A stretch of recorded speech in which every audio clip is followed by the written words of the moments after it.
We are post-spring ball. That means it's list season. Who's the most dangerous team in the SEC heading into 2025? Time to get the squad together. You're talking ball with the SEC squad, sponsored by Gametime.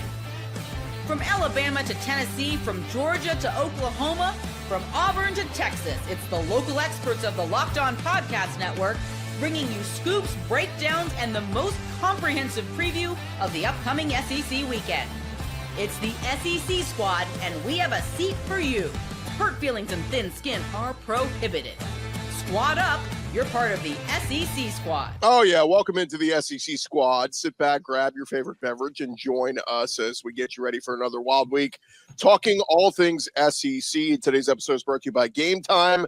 Download the Gametime app, create an account, use our code LOCKEDONCollege, get $20 off your first purchase. Let's welcome in our squad for this week. We've got John Miller, host of Locked On Mizzou, John Williams, host of Locked On Sooners, Corey Burton, host of Locked On Vandy. I'm Chris Gordy, host of Locked On SEC. We'll see if there are any other our brethren want to jump in as we get this show on the road this week. But guys, we just closed the books on spring ball, and we are now officially into what I like to call list season. This used to be magazine season. It was when, all the big preview guides would start coming out. We start really getting focused and attention, turned to the next football season. But list season, we're starting to see all of people listing. Here's the best teams in the college football. Here's the best teams in the SEC.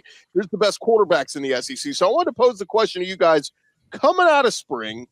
Give me a team in the SEC that you look at and say that team is dangerous, and it can't be your team. What team do you think is dangerous heading into 2025? I think Tennessee is starting to fly under the radar a little bit simply because of the whole Nico Iamaleava thing. I think they're always a dangerous team. Any Josh Heupel team is dangerous. They were just in the playoff last year. I know they got humiliated by Ohio State. I think some of that is lowering their expectations almost to an unfair point.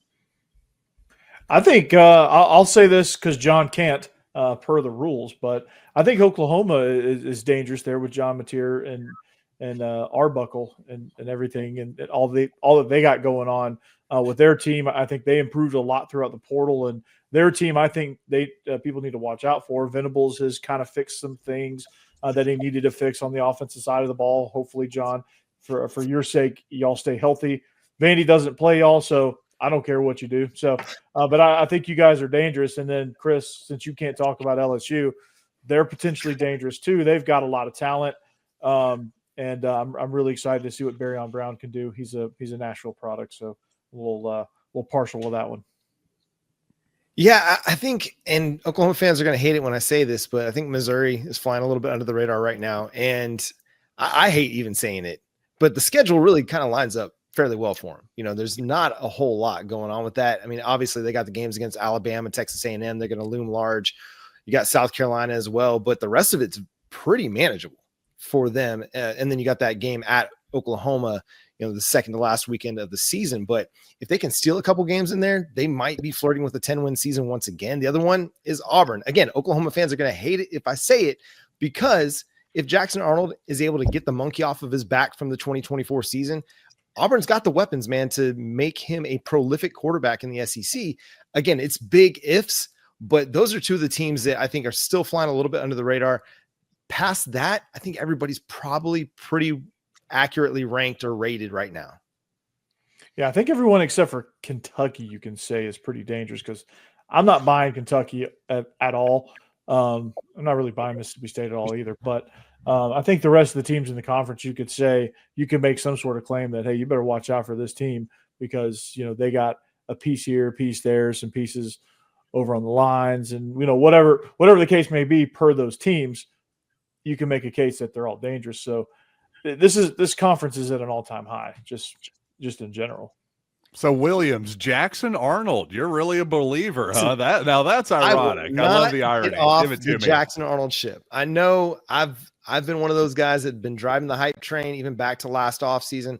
I still think the talent is immense. I think what happened in 2024, offensive line, so many injuries that you're down to your 3 deep. Wide receiver issues, so many injuries that you're down to your 3 deep. That's not an adequate place to be if you're trying to develop a quarterback. You have an offensive coordinator change midseason.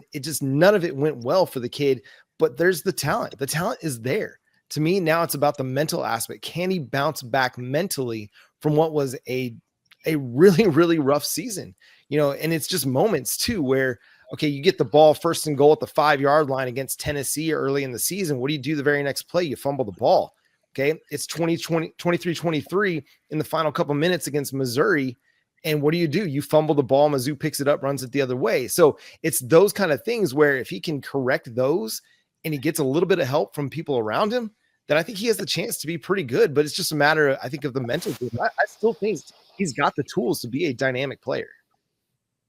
Yeah, I wanted to bring this up real quick, and well, I'll bring it up here in a second. But guys, the rankings coming out for some of the different publications and putting where they think teams stand right now, and it's what's interesting is seeing the teams that are catching a lot of love, and I've seen some people are really getting optimistic on Alabama, and I'm just curious where you guys stand on them, because obviously Kalen DeBoer, 9-4, not the bar. They expect to make the playoff every year in the Saban era. And so a lot of people are buying into it, obviously with the hiring of Ryan Grubb as offensive coordinator. But where are you guys in Alabama? Are you saying this is a playoff team this year in terms of the Tide?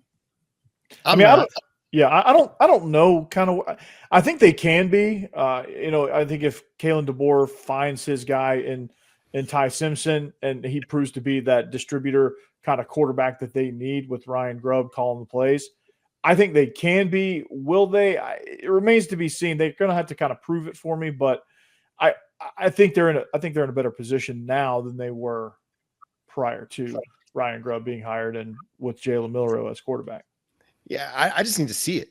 Like, I think obviously it's Alabama. There's going to be talent. It's going to be a good team. I think Kalen DeBoer is a great coach. Ryan Grubb has been one of the hottest offensive coordinator names in college football for 3-4 years.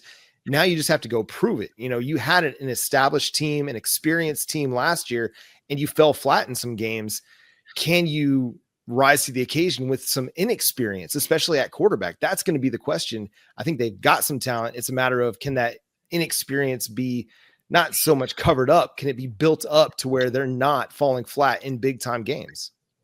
I tend to think they're going to go young at quarterback this season too. And I tend to be fairly bullish on Alabama. I certainly don't want to be dismissive of that program, but really, especially Kalen DeBoer. I think he proved what an excellent coach he is at Washington already. Alabama is obviously a different animal, but I do think it's a pretty amazing what pressure he seems to be under in year two. But yeah, I can't be dismissive of Alabama. At the same time, I do think they're sort of maybe in the pile with Tennessee and Ole Miss a little bit, maybe Texas A&M and Missouri, that kind of deal. Teams that have some question marks at quarterback, but otherwise have pretty impressive rosters. How do we feel about Texas A&M? Good team, but tell me, can Marcel Reed become a passer? Yeah, I agree. I feel like every week I gave up on Marcel Reed. He would have a good game, and then I'd start to buy in, and then he would prove the previous opinion right. So I need to see some consistency from him before I totally buy into Texas A&M this year. That's the team I was going to bring up, because it seems like they're catching a lot of love, and people like that they went out and added, got some weapons for him in the transfer portal. Obviously, they got the kid Micah Hudson, who ended up reneging and going, I think was going to go back to Texas Tech. I don't know where he ended back up, but Casey Concepcion from NC State, Mario Craver from Mississippi State, along with Terry Bussey and some of the other pieces. And obviously the running backs, Levy and Moss back healthy, Reuben Owens back healthy. I mean, it's, that they ran the ball really well, and they were looking strong. It's 7-1, leading the SEC, by mid-season, and then fell apart down the back stretch. But as I read some of these preview lists and all that this week, people are high on the Aggies. I just wonder, guys, there's a reason why they call them Texas 8-4. I mean, it feels like they're stuck in that rut that they can never get over the hump. What say you? Yeah, and to me, you're going to have a good defense with Mike Elko. I think you're going to be good in the trenches. You're going to have a good run game. Mm-hmm. But can you win a 34-31 game? Is Marcel Reed going to be able to throw well enough? Is he going to make that developmental jump to become a better passer to win some of those football games for him? You're not going to be able to grind out every game just with a ground game. You can win some games like that, but you're going to be in some big time matchups where you're going to have to throw the ball and you're going to have to rely on Marcel Reed to pick up a big time 3rd and 9, 3rd and 12 to keep a drive going to go get a game winning score. Can he do that? That's my question with him. And I think he can. It's just developmental. You just got to keep developing, keep growing as a player and as a passer. He's got all the other tools, man. The dude is lights out as a runner. He seems to have the intangibles there as just a gamer. He's one that can step up in big games, but now he's got to show it as a passer to become that complete player at quarterback. Yeah, I agree totally with that, John. That's completely with Marcel Reed being a complete passer. I wonder what it would have taken for A&M to have kept Connor Wigman around, who ends up at Houston. Obviously a really highly touted player coming out of high school, had his moments last season. Heck, he started against Missouri, and you guys mentioned they were 7-1. I think that was probably their high point of the season there, coming off a big win against my Tigers. And like you say, they kind of, Wigman got hurt a little bit, but man, I just liked when they had both of those options as opposed to one. You see all the money that's thrown around in College Station. I just wonder what it would have kept him around, and did they keep the right quarterback? Quite honestly, did he want to stick around? That's the other part of it, obviously. And that comes back to my point of, did they pick the right quarterback? I honestly don't know. I don't want to be dismissive of Reed because there have been times where he's been surprisingly good. So I don't want to just completely dismiss his abilities. Well, Wegman couldn't stay healthy. I mean, so that's another reason why they were out on him. But keep an eye on Jacob Zeno, a name maybe not too many people are familiar with, a kid who started his career at Baylor for a couple of years, played at UAB the last 2 years, threw for 3,100 yards 2 years ago, 20 touchdowns. He went in there as a senior transfer. Look, he's going to push Marcel Reed. I don't know if he's going to win that job, but he's going to push him. And if something were to happen with Marcel Reed, they got a good option, number 2, that maybe they could turn to. So we shall see. We talked about the Aggies. What about the Longhorns? They're getting a lot of love. When we return, guys, should we be afraid of the Longhorns? The SEC squad talking more ball next. Hey, more with the SEC squad in just a second. But first, there's nothing like the atmosphere of an NBA playoff game. Every bucket, every defensive stop, every moment feels huge. It's electric in the arena. And with Game Time, you can be part of it without the stress of last-minute ticket hunting. Game Time makes it fast and easy for you to get playoff tickets, even when demand is sky high. Prices on the app actually go down as you get closer to tip-off, and their last-minute deals can save you up to 60%. Like we said, 60% off is what you can save up to buying last minute for sporting events, concerts, comedy, theater, whatever it is. Those last minute deals are going to help you out, and they're all in pricing, means no surprise fees at checkout. What you see is what you pay. Go take the guesswork out of buying tickets with Game Time. Download the Game Time app, create an account, use our code LOCKEDONCollege, get $20 off your first purchase. Terms apply. Again, create an account, redeem our code LOCKEDONCollege, get $20 off. Download Game Time today. Last minute tickets, lowest price guaranteed. SEC squad roll along here. And guys, I got to bring this up because 24/7 Sports did their post-spring rankings this week. And I couldn't help but notice of the teams from the SEC, they had Texas sitting at number 1 in the country. And I say to you, is this all Arch Manning hype? Is this just love for Sark because they made the playoffs 2 straight years? Or is Texas bona fide the number 1 team in the country? I can't wait to hear John Williams' take on this. Listen, the Texas Longhorns are the Dallas Cowboys. Anytime that the media is going to get an opportunity to hype them up, they're going to take it because the Texas Longhorns are going to create that buzz. It's just a matter of fact. I mean, it is what it is.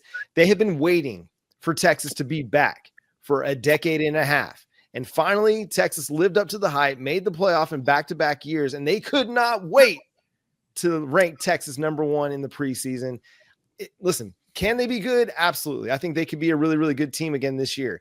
First-year starter at quarterback in Arch Manning, who's got the tools, but we saw what happened when he played a legitimate team in Georgia. The lights were a bit too bright for my man, okay? That doesn't mean that that's who he is as a quarterback. I'm just saying before we go ahead and crown him the number 1 overall pick in the 2026 NFL draft, which he's not going to be a part of, before we go ahead and hand him the Heisman Trophy, before we go ahead and make Texas the national champion, maybe let's tap the brakes and see what he's going to be able to do against Ohio State in week 2. I've lost a lot of NFL guys off that roster too, including the offensive tackle there, Kelvin Banks, a lot of pieces off that defense too. Yeah, I just think it's interesting. I'm sure Texas absolutely deserves to be one of the contenders for the league title without a doubt, but let's just not, I don't know, assume everything. It's strange that we live in a world where Texas is getting so much more of the benefit of the doubt than the Crimson Tide right now. Yeah, and over the team that beat them twice last season, once in the SEC title game, they're ranked ahead of that team. And that team didn't really lose as much to the NFL draft as Texas did. They return a lot of production defensively. Georgia does. And they host Texas in Athens. I don't know. I don't see it. You look at ESPN's returning production, Texas's offense is down at 126. Now, they added some pieces since that came out. Yeah, the defense is going to be good. I mean, Anthony Hill Jr., Colin Simmons, those dudes are legit dudes. They're really, really, really good football players. They'll be future first-round NFL draft picks.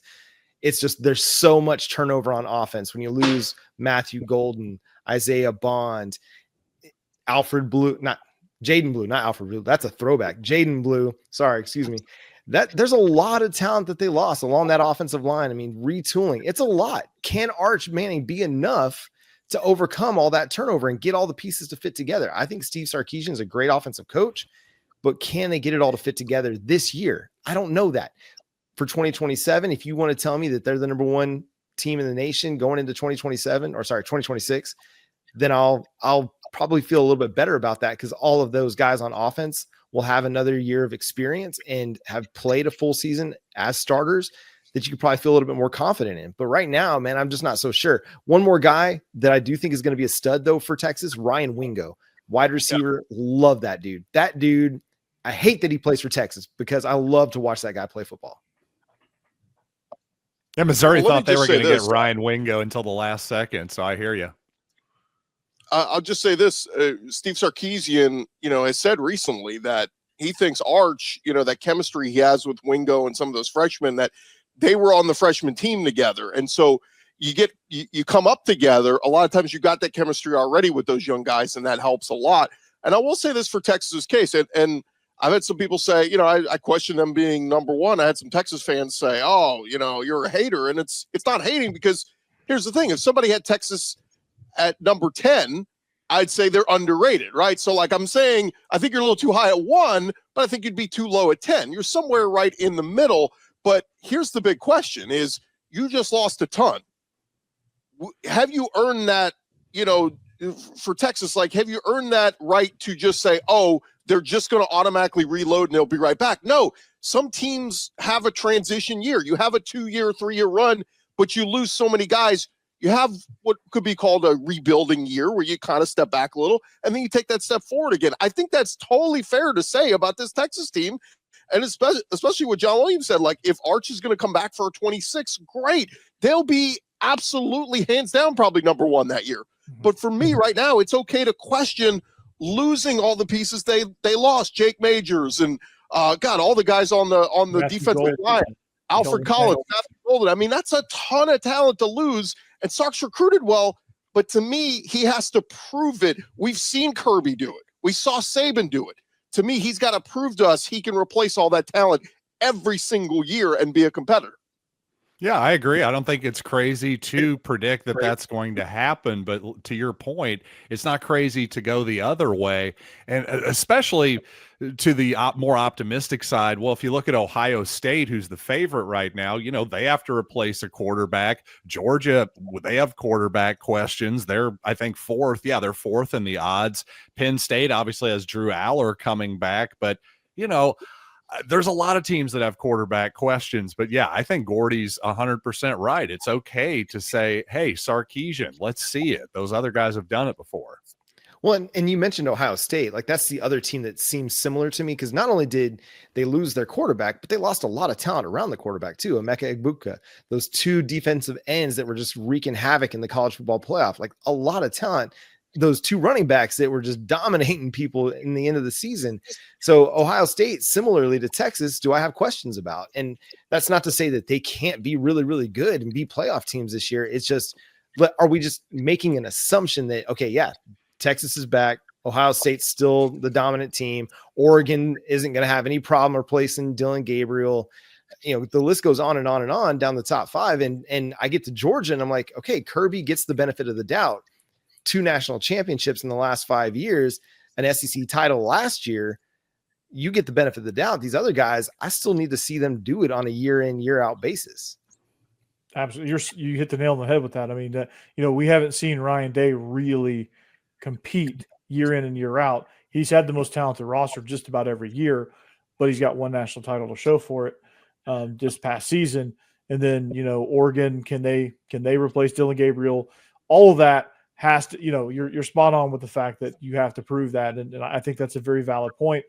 So, it comes into mind, like, what do these rankings really mean? Like, you have to rank somebody there at number 1. Why not rank the defending champions until they prove that they're not worthy of that spot?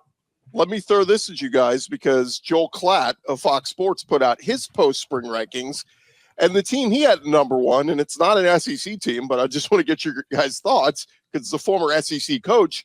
He had Penn State as his number 1 team. And I've seen a lot of people have Penn State at 1 or 2. And I'm going, where in the world has James Franklin ever won a big game to prove that he could win a national championship? Oh, no. They did make the semifinals last year, right?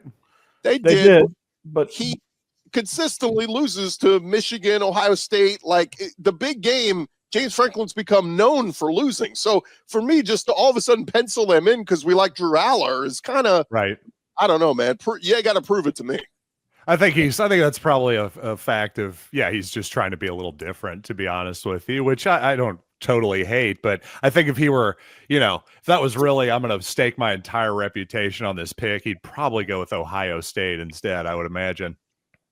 Fox Sports analyst ranks Big Ten team number 1 in his preseason rankings. Who does the Big Ten have a big network deal with? Oh, wait, is Fox Sports? And to your point, John, I had to remember because I just wanted to be sure. Yes, the 2 teams they beat en route to the college football semifinal, SMU and Boise State. I mean, no offense to those teams, they had great years, but Penn State, come on, you don't. This is a valid point. That's a very valid point. A tomato can and a one-man team. Yeah, you really. I really want to disagree with you there, but I can't. Well, listen, I think James Franklin is a good coach. I don't think that he's a great coach. He still has a lot to prove to everybody, I think, to show that, hey, he's a guy that's ready to go win a national title. Drew Aller is a good quarterback, but can they win those big games down the stretch and prove it to everybody that, hey, this is our year to go win a natty?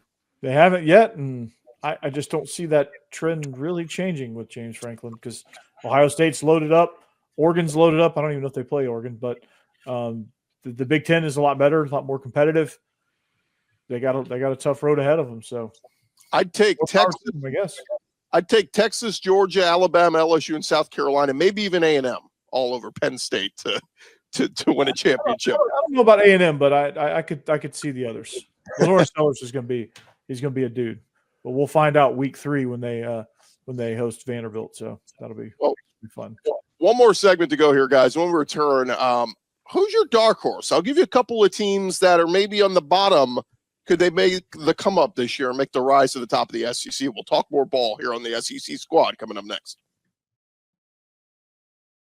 Back to the squad in just a sec, but first, did you guys know your Fire TV is also an Xbox? You could turn any TV into your gaming and entertainment hub with Fire TV Stick 4K devices. No console required. You just grab your paired controller, you subscribe or sign into Xbox Game Pass Ultimate with EA Play included, and you are ready to play. Dive into hundreds of premium titles from EA Sports College Football 25, my preference, to Call of Duty Black Ops 6. You can play those games as easily as you stream your favorite shows. It is gaming made simple, and it is all on your Fire TV. You can play high-quality Xbox games at a fraction of the cost of a console. If you already have a console, a Fire TV Stick 4K device is more affordable and easier to travel with, allowing you to take your or your kids' games wherever you plug in. Go check them out. Head to Amazon.com/Fire TV Locked On to get started. Xbox Game Pass Ultimate subscription and compatible controller are required. Available on select devices, including Fire TV Stick 4K, Fire TV Stick 4K Max, and Fire TV Cube. Check them out right now. Amazon.com/Fire TV Locked On. All right, final segment of the SEC squad this week. And we kind of talked about some of the teams near the bottom that, I think some of you mentioned Auburn or Oklahoma as a team that could make a rise this year. So I'll just kind of pose it. These are your options: Vanderbilt, Oklahoma, Auburn, and Arkansas. Pick one of those teams you think could be that dark horse this year that could win the whole thing. I don't know if you know who I'm going to pick here, but you have arguably one of the top quarterbacks in the conference with Diego Pavia. Rebuild offensive line, some question marks at the offensive skill positions, but defense is loaded up for bear. They're going to control the clock and play really good defense. So, I think Vandy could be a dark horse to really make some noise, SEC title kind of noise. I don't know, but they're going to make some noise nonetheless. Yeah, I mean, I think Oklahoma's got a chance to be a playoff contender. I don't think that that's unreasonable. I think they've got a defense that's ready to go compete. This was an offensive way from being a playoff contender last year, but the offense was so bad that they only averaged like 13 points per game in SEC play when you take all those defensive touchdowns off the board. That's how bad the offense was last year. If it's respectable, it doesn't even have to be 40 points per game. If it's around 30 points per game, this is a team that flirts with 9-10 wins and is flirting with a playoff spot as they enter November. Now they've got a tough stretch in November where they play Tennessee and Alabama, Mizzou, and LSU. And that's going to tell the story of their season. Obviously that Texas game looms large as well, but they're going to be a team that's going to be in the mix. I think in November, it's just how they manage those final four games is going to be the story. And I think, again, you got John Mateer. We talked about it a few months ago when I was on this show about how Ohio State, Notre Dame made the college football playoff national championship with transfer portal quarterbacks in their first year with those programs. John Mateer, a transfer portal quarterback, an athletic running quarterback, similar to Will Howard, Riley Leonard, a dude that everybody believes is a leader. He's a gamer. I think the pieces are in place. Now it's just a matter of them going out there and proving that, hey, what happened last year, aberration. That's not who Oklahoma is. They're ready to go win some games. I think the smart money is on the Oklahoma Sooners as well, especially from the teams you listed. But since Williams did a better job than I can of telling you the Sooners' tale there, I'm going to actually go off the board. Give me the Kentucky Wildcats. I was actually surprised that Corey was so dismissive of Kentucky. I get it. They're not the sexy team right now, but Mark Stoops knows how to coach football. There may be a ceiling to what he does, but I think there's a pretty high floor to what he does as well, to the point where you're not going to go into the basement. And based on all the rankings I'm looking at, Kentucky's got a pretty good transfer portal class here. They beat Ole Miss last year and probably, I'd say definitely cost them a shot at the college football playoff. So I just can't be quite as dismissive of Kentucky. Maybe Corey knows something that I don't know, to be fair. I just feel like Mark Stoops has one foot out the door. I mean, he flirted with Texas A&M last year. I think that did a number on his reputation there. I just think maybe his message is getting a little stale. I don't feel like that team is very inspired to play hard for him. And then Zach Calzada just doesn't do it for me. But we assume he's going to win that job. Cutter Boley was their freshman recruit last year, played a little bit on the back end of last year. But that's Kentucky's like the ultimate wild card. Like they went in the portal, and either this thing could be an abject disaster, or they could be pretty damn competitive. Dante Dowdle, who was the running back in Nebraska, is decent. Calzada has played a lot of football if he ends up being the starter. They get Kendrick Law from Alabama. I think they got J.J. Hester from Oklahoma. I mean, it's Jamori Macklin. I mean, it's like this hodgepodge of like, pick a card, any card, and that's how they put this roster together. It may be a disaster, but it also could work. They have a saying for this. I can't say the second half of it. It's either going to be chicken salad or the rest. So chicken scratch. There you go. There you go. So John, your point on John Mateer, I think there's a little bit of difference there with him being a transfer portal quarterback. It's not your average transfer portal quarterback situation because Arbuckle is coming with him.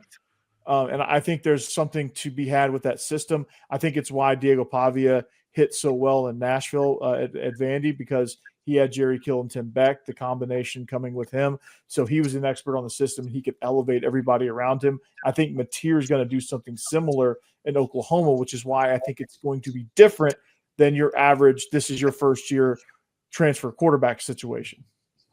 Yeah, we totally agree. I think everybody's excited because part of the reason we have high expectations for what this offense can do is because you have two voices that are able to get this offense humming.